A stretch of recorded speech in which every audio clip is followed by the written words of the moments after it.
Market மகாலட்சுமிங்க. Story வந்துட்டு ஹீரோக்கு வந்துட்டு அவ காலில் நிற்கிற பொண்ணு வேணும், கான்ஃபிடென்ட்டான பொண்ணு வேணும்னு நினைக்கிறாருங்க. அந்த கான்ஃபிடென்ட் பொண்ணு இங்கே கிடைக்க மாட்டேங்குது. அதே நேரத்தில் ஹீரோக்கு ஒர்க் ஃப்ரம் ஹோம்னு கொடுத்துட்றாங்க. ஹீரோட அம்மாவை கூப்பிட்டு போயிட்டு மார்க்கெட்டில் போகும்போது அங்கே ஹீரோனோட ஒரு தகராறு ஆகுது.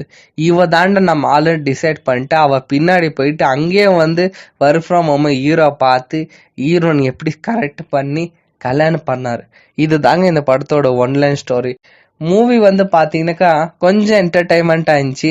ரொம்ப சீன்ஸ் வந்து மார்க்கெட் கிட்டே போனதுனால லைட்டாக ரிப்பீட் ஆன மாதிரி இருக்கும். ஹீரோனோட கேரக்டர் தாங்க ரொம்ப ஸ்ட்ராங்காக காட்டினாங்க. ஏன்னா மார்க்கெட் மகாலட்சுமி படத்தோட பேர்ல தெரிஞ்சிச்சு நமக்கு ஹீரோயின் தான் சொல்லிட்டு. ஹீரோ அப்பனுக்கு வந்துட்டு பணம் தான் முக்கியம். வரதட்சணை யாருக்கு கொடுக்குறாங்களோ அவங்களுக்கு தான் வந்துட்டு ஹீரோவை கல்யாணம் பண்ணுறதா இருக்கும். பட் வரதட்சணை கம்மியாக கொடுத்தா நோ ஹீரோன் கையில் கொடுக்க முடியாது. அப்படியேப்பட்ட ஹீரோட அப்பாவை எப்படி சம்மதிக்க வச்சாரு. இதுதாங்க இதோட ஸ்டோரி.